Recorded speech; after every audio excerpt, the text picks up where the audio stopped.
economic interests, both of which are usually self-centered and short-term. What does that mean? It means as we continue to advocate for abortion, meaning allowing moms to kill their own children in the womb, we are corrupting our Constitution, which says that the government's role is to protect life, liberty, and the pursuit of happiness. So if we continue to say, oh, we need pro-choice, women need to make up their own decisions, seriously? We have a decision to make in upending life? You are giving us the ultimate decision to destroy life at the very get-go? Seriously, and we're using women in office to destroy life. Yes, the only purpose of government is to protect life. Life! At the very inception of when life starts. When does life start? When? It starts when the zygote meets the egg and God breathes life into that little fetus. That fetus starts growing and baking in the oven until 9 months comes around and poof, it pops and we give birth. But if we allow these special interest groups to confuse and pervert women's thoughts about, oh, but you're going to ruin your career. What is your purpose? Is it to have sex with men? I mean, come on, women. We're smarter than the men. You know, these men, I just came to the realization that they lust over us. Man, that's great power. To know that we can wrap men around our fingers and lead them towards God just by our looks. It's the greatest. We women do have power over men. We do. Because we don't need that sexual appetite as women. Our appetite is for our families. When we do things, we do them for our family. We don't live a life of career. We don't go and make money just because we want to make money. We women are smarter than that. Men, they go out and they make money because they want to impress us. They want to keep us happy.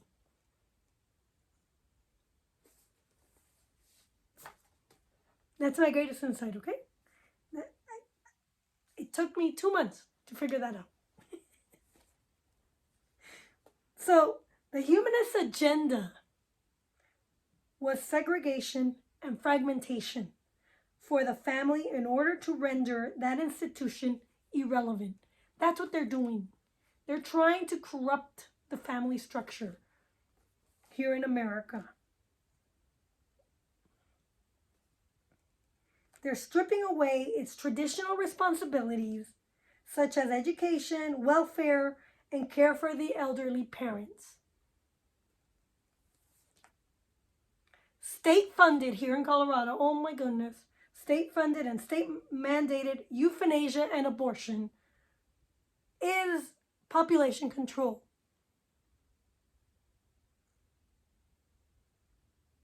So when you hear Meg Froelich say, oh, abortion rights, or Representative Elizabeth Epps, I think, talk about, oh, we're going to give women rights. What they're saying is, we're going to corrupt and destroy the family. At the same time, as the humanist worldview minimized the family's obligation, rights, and responsibilities, it also fragmented the family in just about every imaginable way. Again, this was a fundamental to Karl Marx's agenda outlined in the Communist Manifesto. He repudiated the family. Abolish the family, he said. Allow for women's societies in the manifesto. He recommended placing women in all state-run and state-controlled businesses and corporations. That's why when you see Meg Froelich and all these women running for office, and you have Emerge saying, we are going to put women all over the place, they are moving forward with Karl Marx, the Marxist view, the Marxist agenda of perverting and destroying the family. They want to elevate us women so that we leave the family. And if I run for office, I don't care to stay a politician. I am just going to do it because we need smart women who actually attack the women being perverted and being moved forward. And we have way too many Hispanic women that are stupid and just being used to freaking move forward this stupid agenda.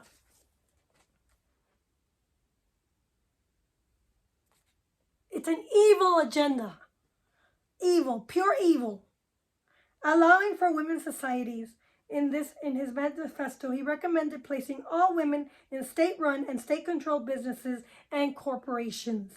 He viewed the bourgeoisie, AOC, you like to talk about the bourgeoisie, family business, as the great enemy of his plan because the economic inequality it produced.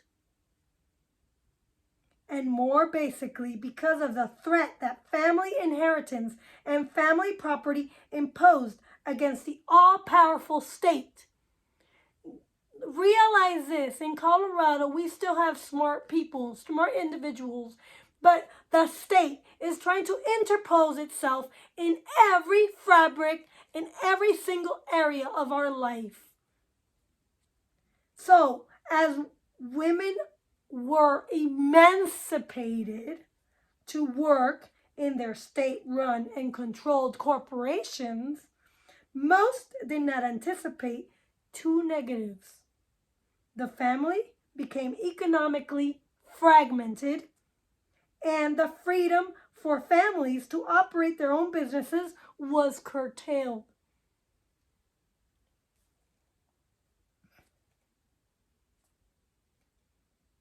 The feminist agenda, which started 100 years ago, freed the women from their husbands, only to enslave us women to a corporate manager.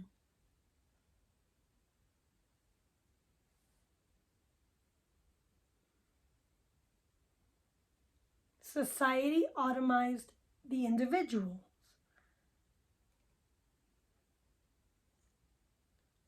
No, society automized as individuals saw themselves relating more to the corporation or to the state and far less to the family unit.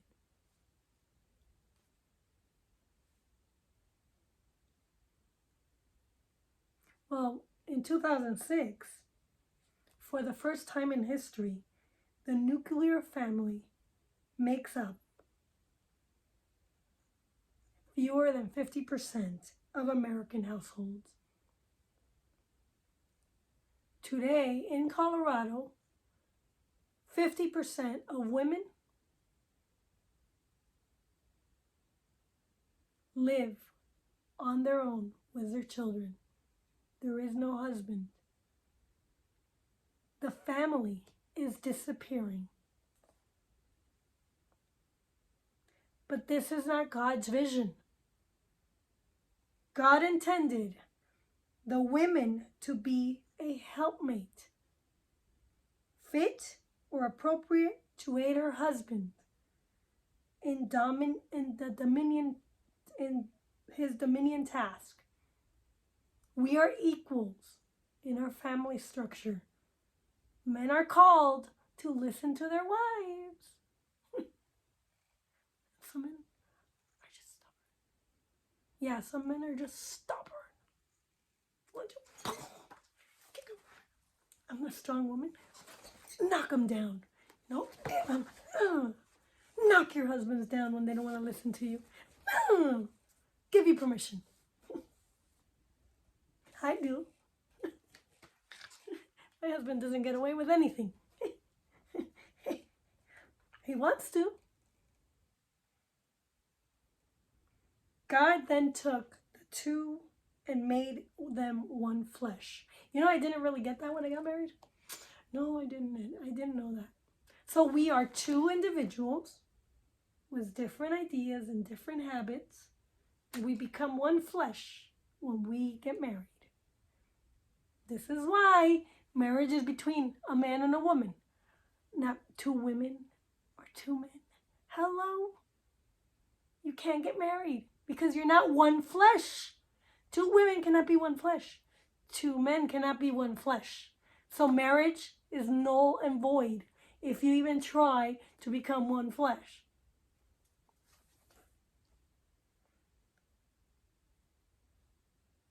Unity is basic to the family. Well, here's another proverb. While a wife is expected to be an economic contributor to the family, Proverbs 31:10. 31. The radical economic individualization of the modern world was neither anticipated nor considered normative by Scripture. The Greek word from which, let's see if I can say this, from which we derive the word economics is oikonomia.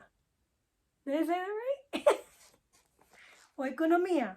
Its roots are oikos and nomia, literally translated as the vision of the family or the law of the family.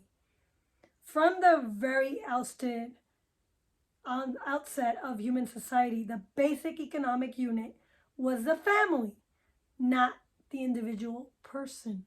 However, in America, the Constitution mandates the individual person, not because we want to be an individualistic, separated from the family, but because our representatives represent each individual in America, in their district. And so we are not a pluralistic society, although we've become, over 100 years, a more pluralistic society. What I mean by pluralistic is that our government is run by groups, and these groups are taking away the power of the individual to communicate with the representatives and tell the representatives what they should do. So we are not a pluralistic society. We are individualistic in America, and each individual has a duty to go and communicate their ideas to their representatives. And if they don't listen, you could nominate them out of office. You could unelect them out of office. Just fire them when their election comes due again. That is your duty in elections. Pure and simple. You got to know what they're about. What are their voting habits? Are they voting on ethical grounds, God-centered grounds, or are they aligning themselves with these groups that usurp our power to tell them what to do? So biblically speaking, it is normative for family to be unified around a single economic vision. So here I'm going to Acts 18:3. Take Rebecca, for example, who tended her father's sheep in Genesis 24. Joseph and his brother tended their father's flock as did David before he left his father's home to fight the Philistines. Even in the New Testament, Aquila and Priscilla were tent makers together. Thus, unified economic vision within families slowly dissipated over the years. Increasingly, women came to see themselves as competitors in the marketplace instead of complementers in the household. This produced profound changes in social relationships in the modern world and led the trend we've seen today in birth rates, divorce rates, and illegitimacy rates. Proverbs 31, women who consider a field and buys it. Let's remember this one. However, the modern family has lost sight of the biblical vision of unity, and increasingly lives out the vision of self-oriented, family-fragmented individualism. So individualism, what our founding fathers meant for individualism and what is meant today, has been fragmented.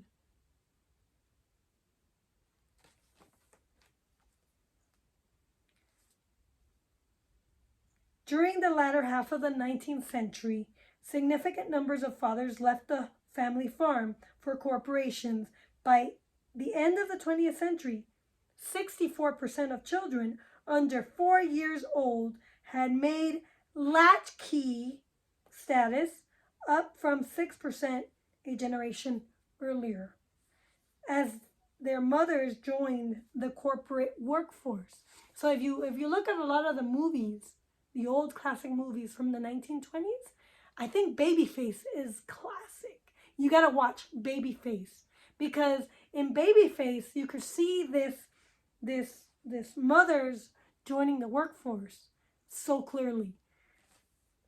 And I'm not going to tell you about it because it's Audrey Hepburn, and I think it's a wonderful show, and the singing and the acting is superb, and you can see how the woman wants that love affair, that romance, but you could also see how the woman is joining the corporate world, and how it's colliding with the old world, and how it's leaving the old world and joining the new world that we see today. But the loss of motherhood, the vision of household unity, the value of family relationship, the blessings of children, and freedom from big government and corporations,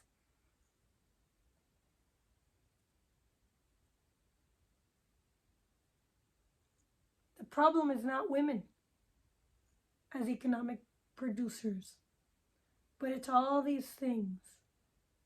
It's losing our way of life. It's losing what we were called to do. And that's a great loss that we should be mourning. We've lost the ability to govern our homes and put our men's, order our families and order our men, and we've lost it. To the extent that now Polis is advocating for